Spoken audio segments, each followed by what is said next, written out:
Hey, it's Dominic D'Angelo. It's just me. It's nobody else. It's Dominic D'Angelo.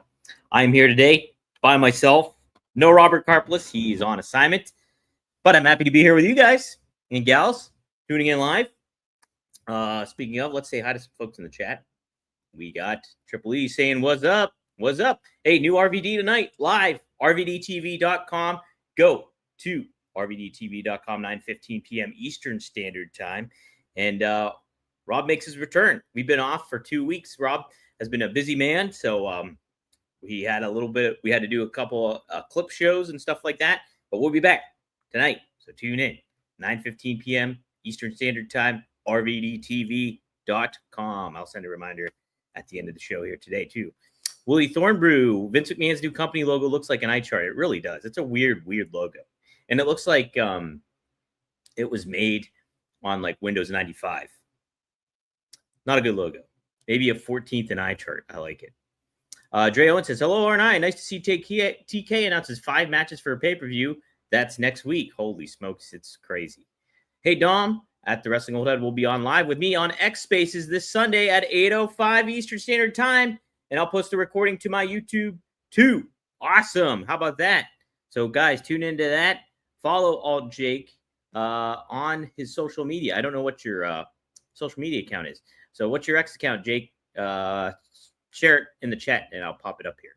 But be sure to follow him on X and enjoy Wrestling Old Head and him together. 8:05 p.m. Eastern Standard Time.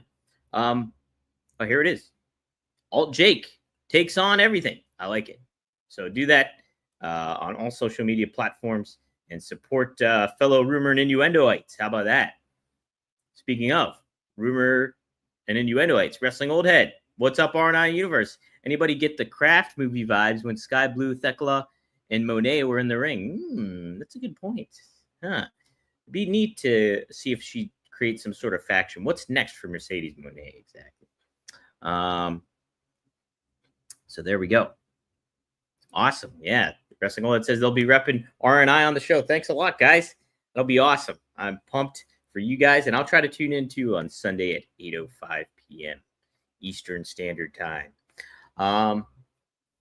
Cool. We got some stuff to talk about. Obviously, the Dynamite went down last night, and it was overall pretty decent. You know, Dynamite's been consistently good. There's not things that I have like huge complaints over. Some little nitpicks, but nothing too crazy when it comes to what they've been doing as a product. I think they are kind of on the upswing when it comes to captivating and interesting storyline stuff. So I do think that they're handling it the right way here. You know, it's some stuff could be handled a little bit better, obviously, but you know, I think overall it's been a pretty solid product for a Wednesday night, and for kind of what we're getting. It's a little bit of a shocker with hey, we get the cool return of Edge and Christian. I'm just gonna say it that way since that's all we know them as, but it's Cope and Christian now. But I do think some of that stuff, you know, I'm surprised. I'm surprised they're having a match together at Forbidden Door. That makes me think that All Out, they won't be the main event because we already got them as a tag team. Now, I understand that FTR is the big kahuna, but when you're having them take on Nick Wayne and oh my gosh, why am I blanking? Oh, Kip Sapien, then it seems that, you know, why would you'd want the reunion of Edge and Christian together to be on your big show if you were gonna wait that long. But it seems like we're getting it right here. Well, we are getting it at Forbidden Door. So I don't think that will be the main event of All Out moving forward. Speaking of, we got some other stuff. We have the face-off. It was the face-off between. Oh, I should take that comment down. It's been up forever. We had the face-off between MJF and Adam Hangman Page, your champion. I like the story presented here, that it was MJF's initial objective to make Hangman break. And here, Hangman ended up making MJF break and using that his fail-safe of the contract at Forbidden Door. And so I thought Hangman's delivery, when it started, I was like, he's got to kind of lighten up on the yelling. but I think the content that he mentioned and talked about in there was pretty pretty substantial. So I think that kind of masked overrode what I was thinking about him yelling a lot. But I would just be careful if I was Hangman to just not yell as much. Pick and choose your moments because you think about Jake the Snake. You speak quietly, people lean in to listen to you, and so I think he has a little bit more range to show than that. MJF was good at poking the bear and using some religious connotations with Hangman and stuff like that, and him being the devil, everything to that effect. So, nice little setup, and I think that they handled it in a good fashion that got the crowd fired up, and everybody cheering for Hangman, everybody booing MJF. So, well done stuff on their part.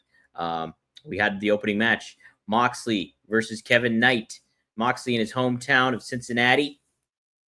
This was a good match. I think it only behooves Kevin Knight to be working with Mox, a veteran of the ring and stuff like that. People have their criticisms of how Mox handles himself in a lot of matches, but I thought this was a fun match, and I thought it was cool that Kevin Knight tapped out. I'm so used to seeing everybody pass out in AEW in a submission hold and not tap out. So I like that they just did that with Kevin Knight. I don't think it necessarily hurts him right now. He's somebody that's on the swing and things like that. I was a little critical yesterday, thing like this almost seemed kind of like thrown together. Oh, and it still kind of is in a way, but they did set a little bit of story up from the previous week of like, hey, Kevin Knight's got a little bit of beef with Mox after, what they were doing to Bailey and all that stuff. So I bought into that a little bit too. I do think they do need to break away a little bit from like these 2-week feuds basically, or whatever it is, where it's just like these really short. Now I know that is a formula in wrestling from time to time, and I'm not necessarily upset about that or think it's the wrong thing to do, but it happens a lot with a lot of different stories and feuds. And so I do think they need to kind of buck that convention that they're kind of used to doing. But yeah, overall, I thought that was a good opener. And, we did get Darby involved afterwards, Claudio with the body bag. And then Will Ospreay making the save, setting up for a big match later on, announced for Forbidden Door. We'll get to that in a little bit. Then we also had, what was next on here? I want to make sure I don't. Oh, yeah, the trios match. Willa Nightingale, Queen Amanada, Alex Windsor defeating Mercedes Moné in the Triangle of Madness, Sky Blue and Thekla. How are they a triangle if there's only 2 people? Am I missing somebody? I don't understand the Triangle of Madness. It'd make more sense since Thekla is like a spider. You could do like a octo thing, but I don't understand the triangle. What's going on with that? Like an octagon, you could do an octagon. Julia Hart, thank you. Okay, that makes more sense now. Thank you. Okay, yes. So, yeah, good showcase of the women on here. You have notable names across the board in this. I think you're trying to highlight Queen Amanada a little bit more, which is good. Alex Windsor, she's getting set up really nicely. And, plus you got Toni Storm in the whole mix of it all too. The next up, we had not Hangman. I saw Adam Copeland defeating Stokely Hathaway. Actually, yes, he did via DQ. This is a little fun. I liked it. The security dragging Stokely out and throwing him in there to the wolves of Cope, and then Cope having a little bit of fun with him himself, getting some crowd interaction and on the microphone and all that kind of stuff. It's kind of risky to do that, right? Yeah, throw it to a fan to speak on there. What if he says something really heinous or bad? But he didn't. They handled themselves professionally, those fans, and it was a good little fun thing where Cope speared Stokely like twice before FTR came out, and then FTR got so frazzled that they ended up attacking Cope, and therefore the restraining orders off, and so Cope was free to clear house of them. But the numbers game did come into play after the fact. And who came for the save but Christian with Spike?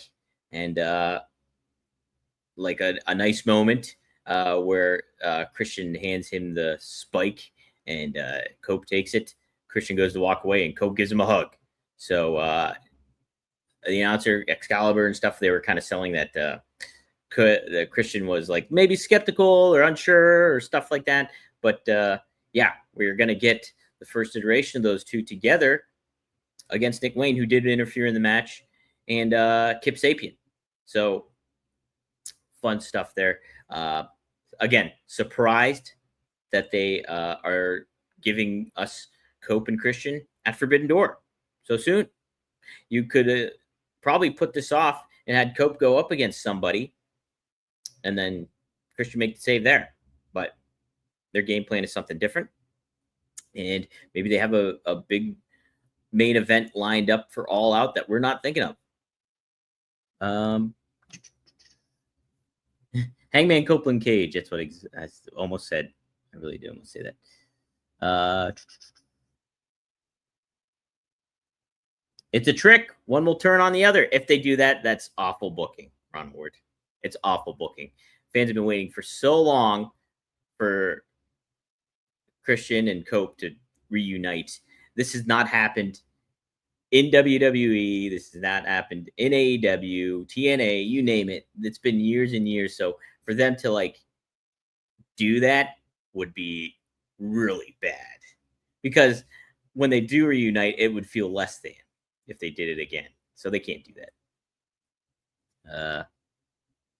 So no, it's not I don't think this is a tease or anything to that effect.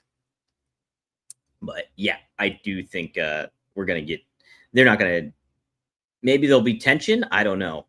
But, you know, you got to get them back in the full 5-second pose mode with one another. I think that's what fans are really searching for. And I think that helps Christian and Cope out too, kind of rejuvenate and recharge a little bit of, you know, their identities on television at the same time.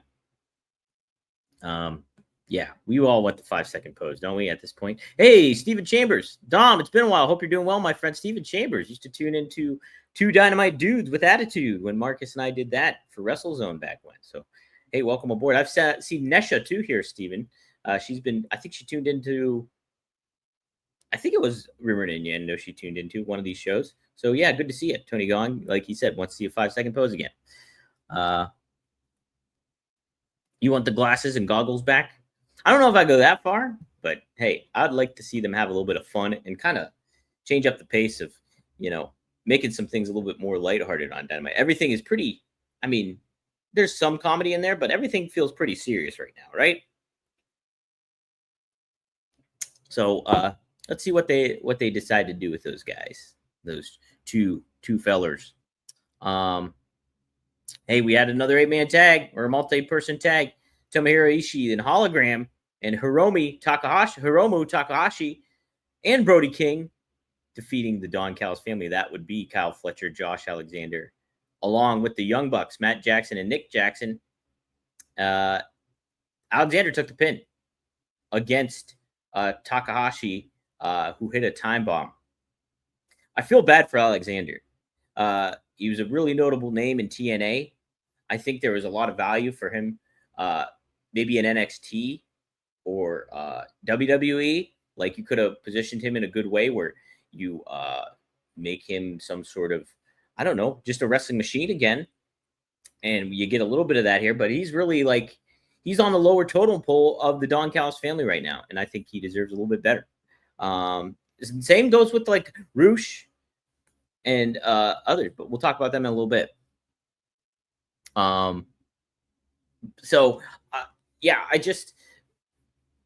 and the body dynamic, don't mean to be mean here, but Takahashi looked like somebody that, this is going to sound bad, looks like somebody that would serve me drinks when I'm in Hawaii.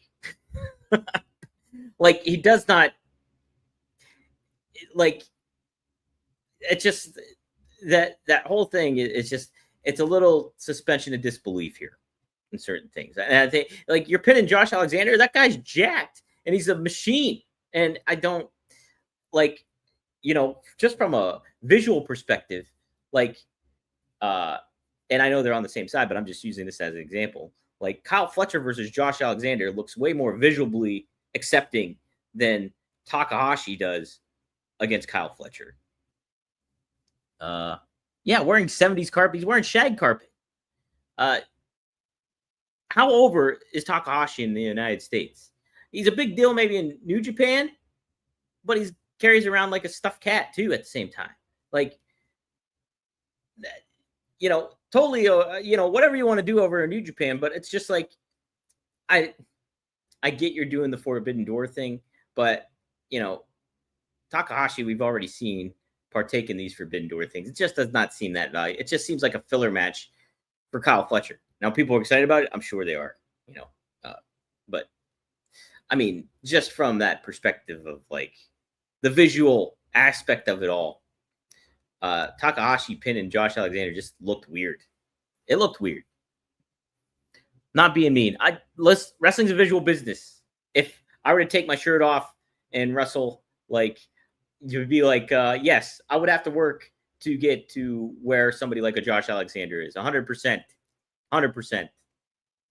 I do go to the gym, but, I'm not like on a strict regimen diet, nothing to that effect.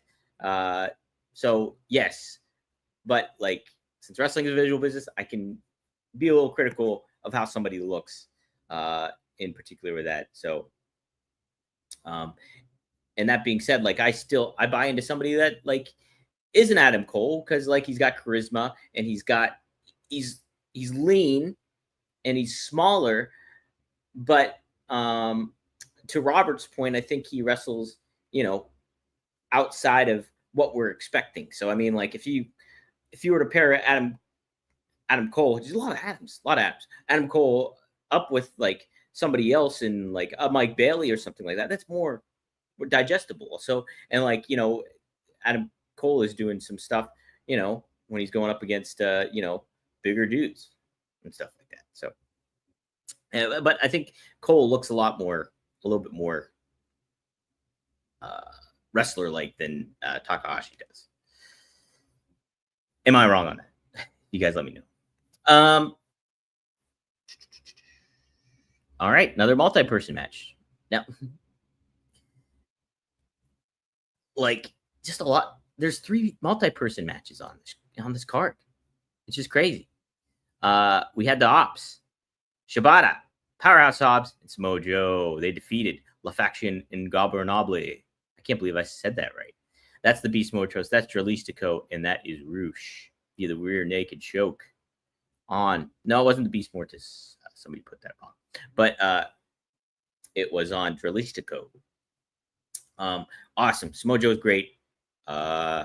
He's a body type that definitely works, and obviously he's Samoa Joe, man. Can't mess with Samoa Joe. So, but thought this was cool. I thought it was super cool. Tony Schiavone doing the ring announcing. Yeah, that's the other aspect. So, okay, here's another thing I will bring up. So earlier in the night, they said if MJF or Hangman Page laid a hand on one another, they'd be fined 6 figures. 6 figures. So then later on in the night, that's a lot of money, by the way, for anybody. A lot of money. If an NFL person, a player does something, on the field or anything like that, they don't get fined $100,000. To get fined $100,000, you'd have to do something really, really heinous, and you'd get a suspension too. But I mean, like, I think their fines are like 40, 30 grand, something like that. So to make it like a 6-figure thing, it's a little out of the suspension of disbelief. You also, when you do that, you kind of, I don't know if Tony's really thinking about this, but you kind of take the working man aspect of a Hangman Page out of it, because while Hangman can afford that, obviously, he's well off because he's a pro wrestler and he's a main eventer and he's a world champion. So you do want to make him feel like a big deal. But at the same time, too, it's just like, $100,000. That's a lot of cash. And so my point is, later on, we get to the Young Bucks super kicking a non-wrestler and Justin Roberts. Okay. Egregious. Can't do that. It's wrong. What did they get fined? $10,000 each to super kick Justin Roberts. Much more believable, but you're fining them after they assaulted a non-wrestler $10,000 a piece, and you would fine MJF and Hangman Page if they touch one another for six figures. Just doesn't. That's one of the pet peeves I had. Yeah. No, it's kayfabe money. You shouldn't make it $1 million because you are getting rid of that suspension of disbelief. So, so Tony Gong says it's kayfabe money. Make it $1 million while you're at it. No, you can't do that. You're not making me buy that. You're finding a wrestler like over $100,000, and you're not making me buy it takes a lot for me to even accept that. Hey, if you win a match, you're winning $100,000. Like, that's a lot of money, even in today's economy. So, yeah. Wrestling All That says, you find me $10K, I'm going to make it rain with copper. Exactly. I don't know. I do a little bit of accounting back there because that is something that does hit your fan base a little weird. Like $100,000. Wow. Okay. Oh, and then I'll beat up a non-employee, and then I'll just get fined way less than that. A little bit of a head scratcher there. But back to what I was saying, Tony Schiavone on the mic, because since Justin Roberts got his head knocked off, we had Tony Schiavone do the ring announcement. That was really neat to see. Like, Tony made mention he hasn't ring announced since 1989. So I was 4 at the time, and I don't remember any of that. So pretty cool. He did a great job too. This main event was fun. It was fun. Do not get me wrong. Like, all these matches, multi-person tag matches, they were fun matches, but it's just it's a lot. And I know you're trying to get people on the show and stuff like that, but when you got 2 singles match and then 3 multi-tag matches on here. But fun main event. Samoa Joe gets the choke out, and I'll be interested. I like that setup of it all. And then we had Hangman get attacked by MJF backstage, which kind of expected, but I don't think there's anything wrong with having those expectations. So yeah, overall good show. I don't think there was anything super duper wild or crazy, or obviously we get the reunion of Cope and Christian, which feels like really cool and something to be happy about. But I do think that you can get that thing. You can get them a little bit more red hot moving forward. You don't want it cold. You don't want it blue. How about you do want a little blue, though, when you get a little Blue Chew? That's right. Rumored Innuendo is presented by Blue Chew. Guys, enter the room dick first. Blue Chew isn't just a label. It's a cheat code for your crotch. Stronger, harder, longer lasting. Like someone gave your downstairs a pep talk and a gym membership.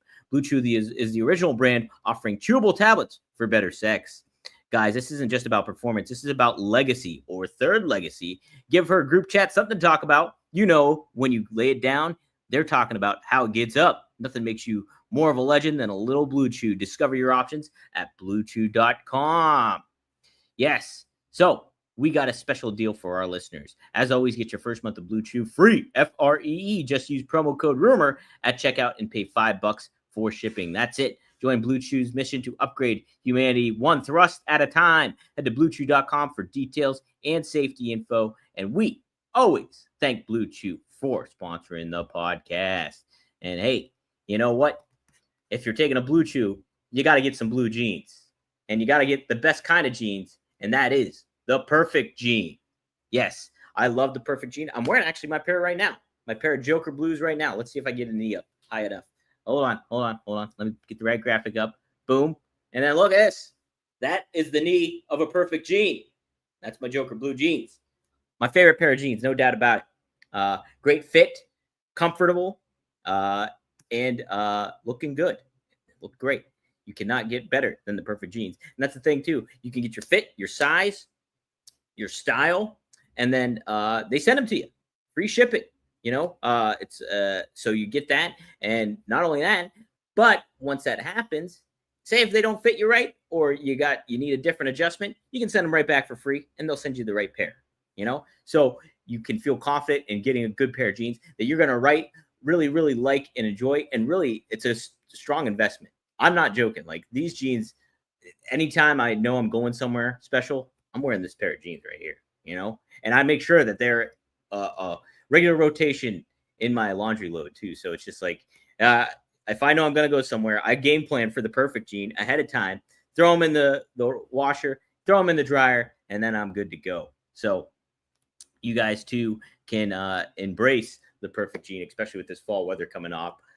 So it's finally time to stop crushing your balls in uncomfortable jeans by going to theperfectjean.nyc. Our listeners get 15% off their first order plus free shipping, free returns, and free exchanges when you use Rumor15 at checkout. That's 15% off new customers at theperfectjean.nyc with promo code Rumor15. After you purchase, they'll ask you where you heard about them. Please support our show and tell them that Rumor and Innuendo sent you. F your khakis and get the perfect jean. Oh man, you hear that? We got a lawnmower. Hold on a second. Man, he's probably not wearing perfect jeans out there. I'll say that much. Hopefully that'll settle down a little bit. Hey, what other news we got? Let's take a look. You know what? I'm going to shut the window real quick. Bear with me on just a minute. We will be talking. I guess Seth Rollins ripped his pants on Good Morning Football. That's hilarious, actually. Here, while I do this, while I shut the window, chat amongst yourselves. I'll be right back. I'm shutting the window.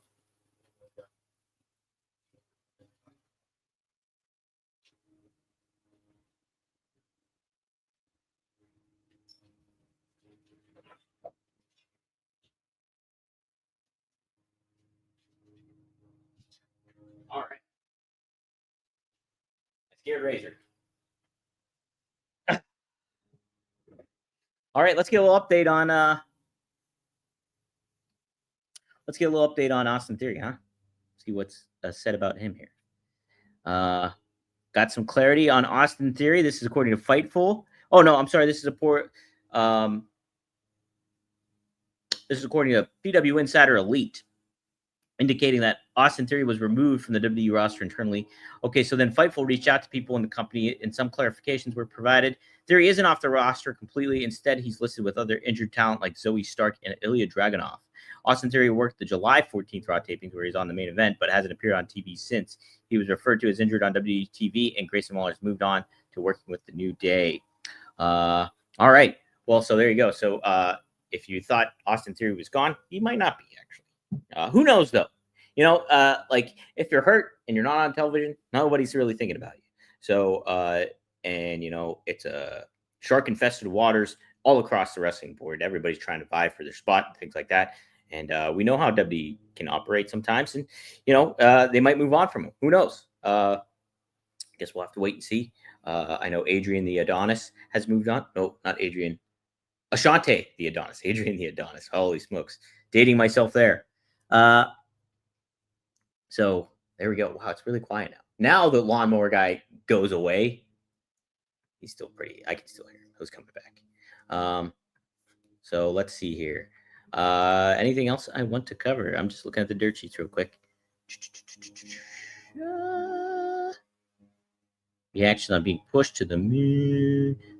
I guess WrestleMania 42 tickets are going on sale September.